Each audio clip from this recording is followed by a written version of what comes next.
रांची में कल से global food summit, global agriculture and food summit की तैयारियां पूरी हो गई हैं। देश भर से डेलीगेट्स का जमावड़ा लगने वाला है। झारखंड के विकास को एक नया आयाम मिल सकता है। और चलिए सीधे जुड़ते हैं राजेश तोमर से। राजेश, कल से एक ऐसा मेला लगने वाला है जो कहीं ना कहीं विकास की इबारत लिखेगा। क्या कुछ जानकारियां अभी तक मिल पाई हैं? देखिए विवेक, अगर मोमेंटम झारखंड के बाद अगर आप देखें तो शायद ये दूसरा मौका है जब राज्य में एक बड़ा कार्यक्रम कराया जा रहा है। ये ग्लोबल समिट है, global agriculture and food summit है 2018, जिसमें कि ये जो सरकार की योजना है कि जो यहाँ के किसान हैं, जो कृषि में अपार संभावनाएं हैं, उसको जो देश विदेश के जो इन्वेस्टर्स हैं, जो नॉलेज रखने वाले लोग हैं, जो एक्सपर्ट्स हैं, जो कंपनियां हैं जो खासतौर पर उपकरण बनाती हैं, जो ऐसी कंपनियां जो खासतौर पर फूड पे काम करना चाहती हैं, वो तमाम लोग यहां पर आ रहे हैं। और कोशिश ये है कि यहां के जो किसान हैं उनको एक मौका मिले ताकि कृषि के क्षेत्र में बेहतर काम किया जा सके। इस समिट के माध्यम से जो आम लोग हैं उसको अगर छोड़ दें तो किसानों को खास तौर पर बुलाया गया है ताकि उनके साथ में एक नॉलेज शेयरिंग हो। जो कृषि के क्षेत्र में नए आविष्कार हुए हैं, जो नए उपकरण आए हैं, उससे किसानों को रूबरू कराया जाए। साथ ही जो कृषि है उस क्षेत्र में जो नॉलेज शेयरिंग की बात होती है वो कराया जाए। पूरे कार्यक्रम के जो संरचनाकार हैं, जो इसकी पूरी इंजीनियरिंग की है, वो हैं कृषि सचिव पूजा सिंघल जी। वो भी हमारे साथ हैं। हम उनसे जानने की कोशिश करेंगे कि जो 2 दिनों का ये समिट है उसके पीछे का क्या उद्देश्य है और क्या कुछ लाभ मिल पाएगा। मैम राजेश जी, ये जो 2 दिन का जैसा आपने बताया, ये जो हमारा ग्लोबल एग्रीकल्चर फूड समिट है, माननीय मुख्यमंत्री जी की इसके पीछे परिकल्पना यही है कि एक तो किसानों की आय दुगनी करने के लिए हम लोग जो काम कर रहे हैं उसमें मात्र खेती से नहीं, पशुपालन, dairy, fishery, horticulture, organic farming, food processing, सब से हम अपने किसानों को जोड़ें। इस 2 दिवसीय समिट में हमारे 10,000 किसान राज्य भर से आ रहे हैं। कई राज्यों के प्रतिनिधि आ रहे हैं और जैसा आपने बताया 7 और देशों के हमारे यहाँ पर रिप्रेजेंटेटिव आ रहे हैं, एम्बेसडर्स आ रहे हैं। बड़ी बड़ी कंपनियां जो कि कृषि के क्षेत्र में, Mother Dairy, Amul, Coca Cola, Pepsi, उनके प्रतिनिधि यहाँ आ रहे हैं, उनके एमडी, वाइस प्रेसिडेंट यहाँ आ रहे हैं। यहाँ बड़ी बड़ी कंपनियों के यहाँ एग्जीबिशन लग रहे हैं।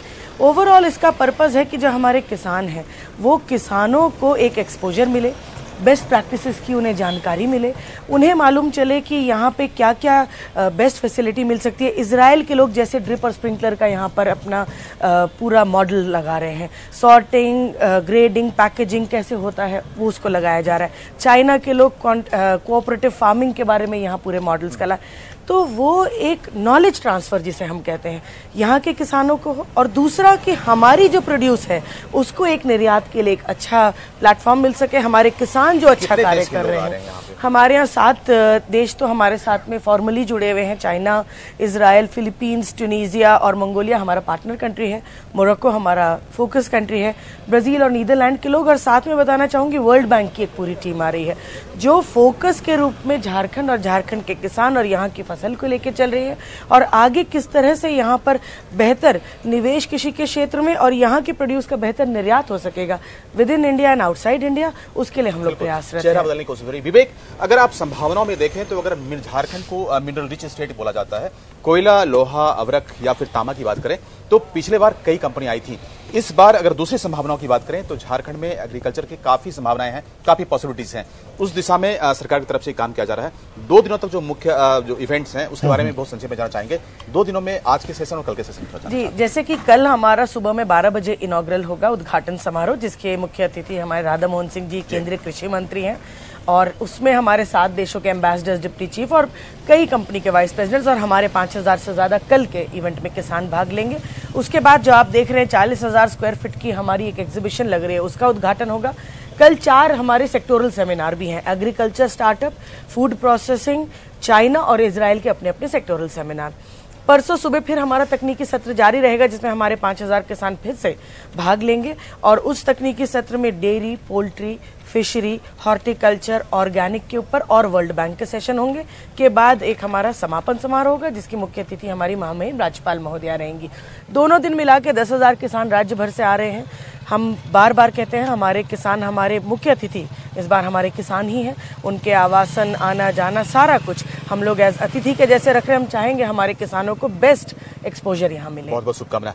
विवेक, कोशिश ये है 2 दिनों में कि किसानों को तमाम जो कृषि के क्षेत्र के लिए जो ज्ञान की जरूरत है उसका पूरा साझा एक तरह से किया जाए उनके साथ में, उनके साथ शेयर किया जाए पूरी नॉलेज को। जो उपकरण है उसे यहाँ पे प्रदर्शित किया जाएगा। हम भी 2 दिनों तक लगातार कोशिश करेंगे कि जो प्रोग्राम है किस तरह से होते हैं, किसानों को कितना फायदा मिलेगा, तो हमारी ये कोशिश होगी। विवेक, बहुत बहुत शुक्रिया राजेश, हमसे बातचीत करने के लिए। राजेश तोमर के साथ कृषि सचिव पूजा सिंघल थी, जिनसे खास बातचीत हो रही थी। आगे बढ़ेंगे। रांची के प्रोजेक्ट भवन सभागार में बाल विवाह उन्मूलन के लिए राज्य कार्य योजना का विमोचन हुआ है और इसका उद्घाटन सीएम रघुवर दास ने किया और इस मौके पर कल्याण मंत्री लुईस मरांडी, झारखंड के मुख्य सचिव सुधीर त्रिपाठी समेत कई लोग मौजूद रहे। समारोह के दौरान बाल विवाह पर रोक के लिए स्टेट एक्शन प्लान पर चर्चा हुई। बाल विवाह ये भी झारखंड के लिए कलंक है, पलायन झारखंड के लिए कलंक है, कुपोषण झारखंड के लिए कलंक है। और इन 3.5-4 साल के अंदर ये जो मृत्यु दर, बच्चे का मृत्यु दर, जैसे हमारे मुख्य सचिव, अपर मुख्य सचिव ने आपको जानकारी दी कि काफी कमी है। और ये कमी आने में सिर्फ सरकार की इसमें वाई नहीं है, ये जो हमारी यूनिसेफ की टीम बैठे, आप जो स्वयंसेवी संस्था बैठे हुए, इनके सहयोग से, समाज के सहयोग से ही ये उपलब्धि झारखंड सरकार को प्राप्त हुई।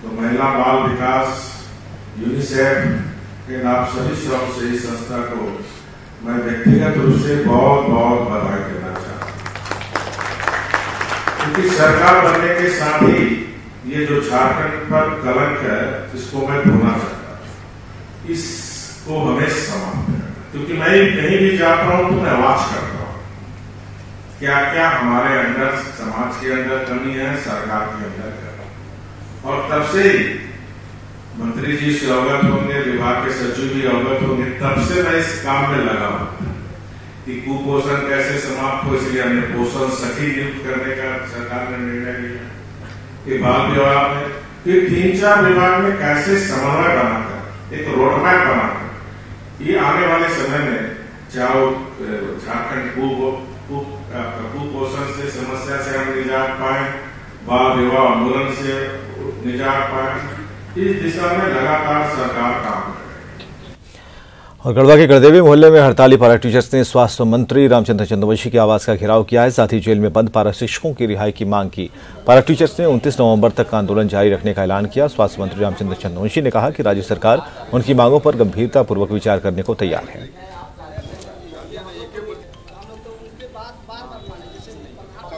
करके सशर्त रिहाई किया जाए, ताकि कल के डेट में अगर न्यायालय प्रक्रिया में आने के बाद अगर उनकी बेल होती है तो निश्चित रूप से न्यायालय में उनको हाजिरी देना जाना पड़ेगा।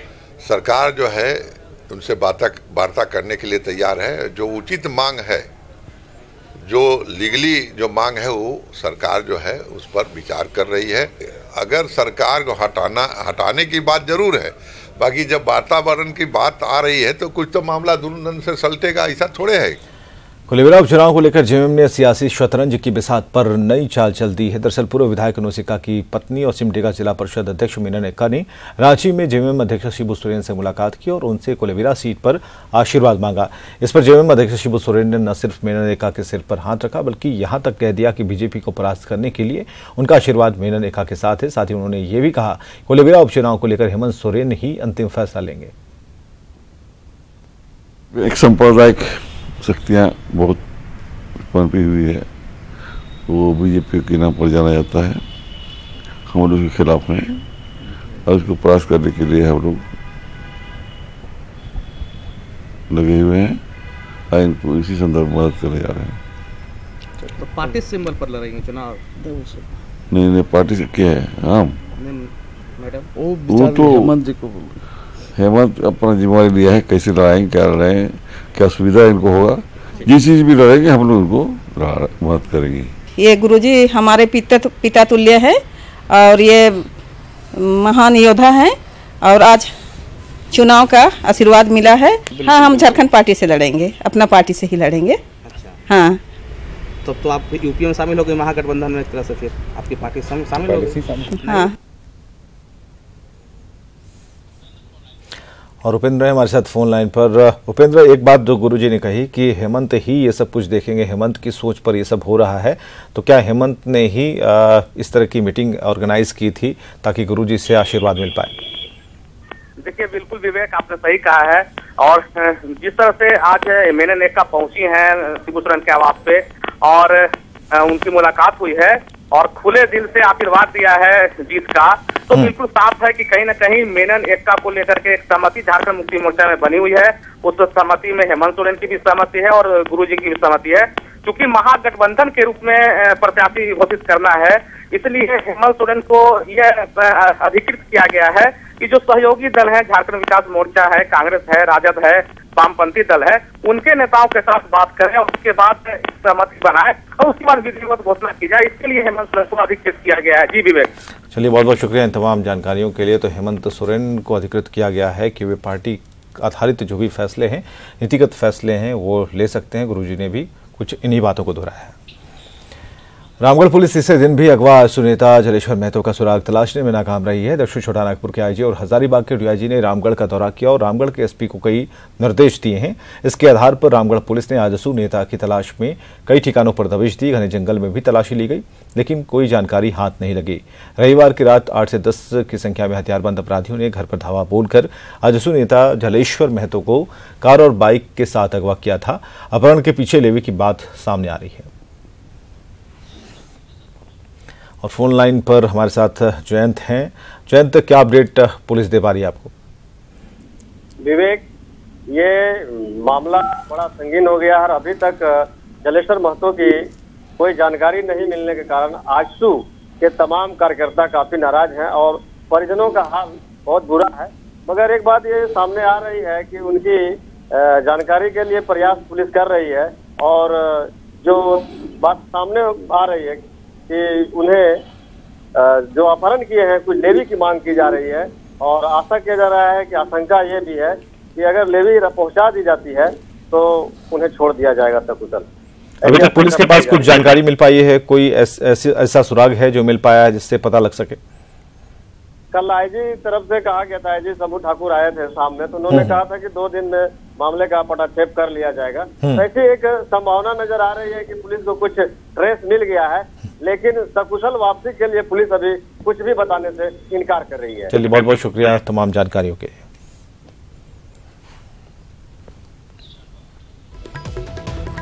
रांची के जेएससीए ग्राउंड स्थित टेनिस कोर्ट में क्रिकेटर महेंद्र सिंह धोनी ने दूसरे दिन भी लॉन टेनिस में हाथ आजमाया। माही इन दिनों जेएससीए कंट्री क्रिकेट क्लब के टेनिस चैंपियनशिप के डबल्स मुकाबले में हिस्सा ले रहे हैं, जिसमें माही का साथ स्थानीय टेनिस खिलाड़ी सुमित दे रहे हैं।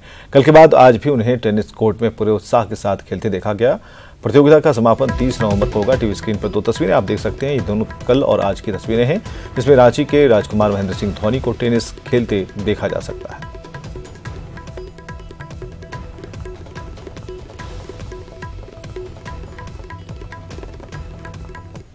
स्टेट टूर्नामेंट है, ठीक ना, झारखंड के स्टेट टूर्नामेंट्स एंड काफ़ी सीनियर्स एंड जूनियर्स आके इसमें पार्टिसिपेट किए। आई एम वेरी हैप्पी कि काफ़ी प्लेयर्स इसमें, यंगस्टर्स काफ़ी आए हैं एंड अपकमिंग काफ़ी प्लेयर्स आ रहे हैं इसमें इवेंट्स खेलने के लिए।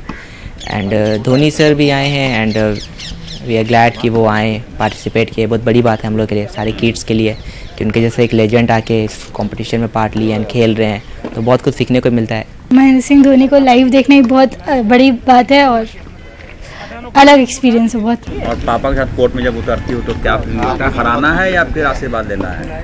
दोनों ही। पापा के साथ पहली बार खेल रही हूँ डबल्स पार्टनर। राज्य में आंदोलित पारा शिक्षकों को जेएमएम अध्यक्ष शिबू सोरेन का साथ मिला है। पारा शिक्षकों की मांगों को उसका हक बताते हुए शिबू सोरेन ने कहा कि अगर पारा शिक्षकों को हक नहीं दिया गया तो वो सड़क पर उतरेंगे। गौरतलब है कि झारखंड में सेवा स्थायीकरण की मांग को लेकर पारा शिक्षक पिछले कई दिन से आंदोलन पर हैं। पारा टीचर का तो हक बनता है, उनको मिलना ही चाहिए। और अगर सरकार ऐसे ही परेशान करने का नियत रखेगी तो हम झारखंडी सड़क पर उतर जाएंगे। और लातेहार पुलिस ने 10 लाख के इनामी माओवादी सब जोनल कमांडर रविंद्र कंझू की संपत्ति जब्त कर ली है।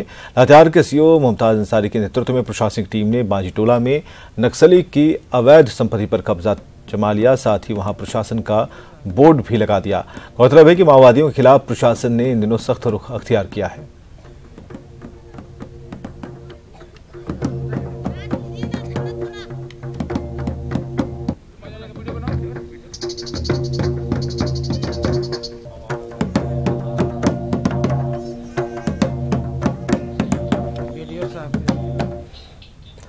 रांची के काठीटांड के पास एक मिक्सचर फैक्ट्री में अचानक आग लग गई। सूचना मिलते ही फायर ब्रिगेड का दस्ता मौके पर पहुंचा। स्थानीय लोगों और दमकल कर्मियों ने आग पर जल्द ही काबू पा लिया। इससे एक बड़ा हादसा होते होते रह गया। आग किन कारणों से लगी इसका खुलासा नहीं हो पाया।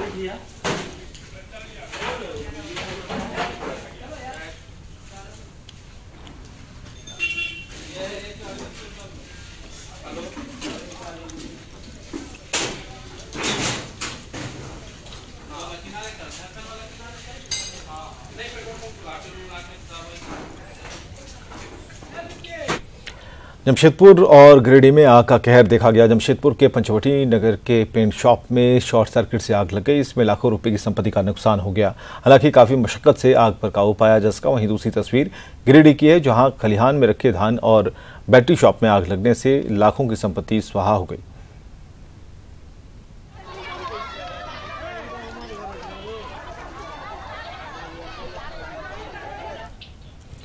रामगढ़ के भुरकुंडा कोयलांचल में सीसीएल की जमीन पर धड़ल्ले से अतिक्रमण किया जा रहा है। ऐसे में पतरातू पुलिस अतिक्रमणकारियों पर कड़ी कार्रवाई की तैयारी कर रही है। दरअसल भुरकुंडा से उरीमारी तक सड़क बनाने के दौरान सड़क की दोनों तरफ जमीन से अतिक्रमण हटाया गया, लेकिन सड़क बनने के बाद फिर से सड़क का अतिक्रमण हो गया और इस सिलसिले में सीसीएल प्रबंधन ने भुरकुंडा थाने में एफआईआर भी दर्ज कराई है। और ऐसे में पतरातू पुलिस ने अतिक्रमणकारियों पर सख्ती बरतने की बात कही। गौरतलब है कि भुरकुंडा कोयलांचल में पिछले लंबे समय से सीसीएल की जमीन पर अतिक्रमण का खेल चल रहा है। द्वारा जो है ये भुरकुंडा में जो है 2 केस दर्ज किया गया है। कुछ दिन महीनों पहले जो है यहाँ पे जो है अतिक्रमण को लेके यहाँ पे प्रशासन के द्वारा इनको हटाया गया था, लेकिन फिर भी इनके द्वारा कुछ देखा जा रहा है कि इनके द्वारा कंस्ट्रक्शन कर लिया गया है। तो उन्हीं पे जो है केस हुआ है, उसी पे जो है अनुसंधान के क्रम में आया गया है। कार्रवाई होगी, यदि उनको गलत पाया जाएगा तो फिर से जो है अतिक्रमण को हटाया जाएगा। उसके लिए जो है सीसीएल प्रबंधन से कहा गया है कि फिर से जो है एसडीओ साहब के यहाँ से अपने आवेदन देकर जो है जो इसमें जो गलत किए हैं, गलत ढंग से निर्माण किया गया, उनके विरुद्ध कार्रवाई करवाने के लिए कहा। हजारीबाग महिला थाना रणभूमि में तब्दील हो गया। दरअसल दीपक राम नाम के शख्स ने अपनी प्रेमिका से शादी करने जा रहा था और इससे नाराज पत्नी ने और उसके परिजनों ने हंगामा करना शुरू कर दिया। पहली पत्नी के मुताबिक दीपक उसके साथ हमेशा मारपीट करता है, जबकि दीपक ने भी अपनी पत्नी पर प्रताड़ित करने का आरोप लगाया है।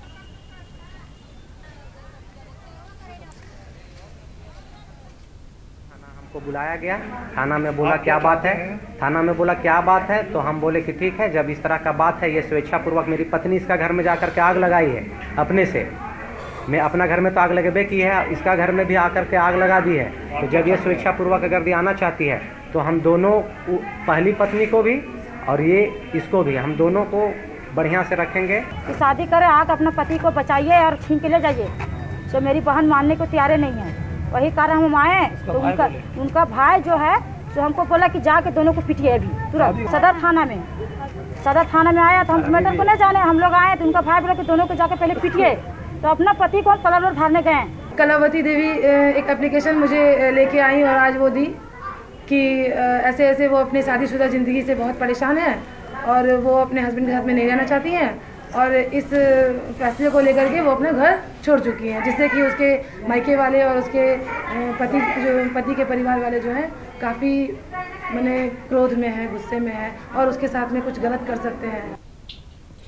हजारीबाग सदर थाने के एसआई रमाशंकर मिश्र का निधन हार्ट अटैक से हो गया। वे 55 साल के थे। उन्होंने 30 साल पहले पुलिस सेवा ज्वाइन की थी। वो फोरेंसिक के साथ साथ बम निरोधक दस्ते के विशेषज्ञ थे। इस दौरान बेहतर काम के लिए उन्हें राष्ट्रपति के हाथों सम्मान भी मिल चुका था।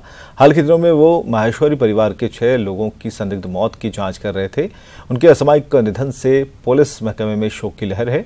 वो अपने पीछे 2 बेटे और पत्नी समेत पूरा परिवार छोड़ गए हैं। हजारीबाग पुलिस लाइन में उनकी याद में शोक सभा का आयोजन किया गया।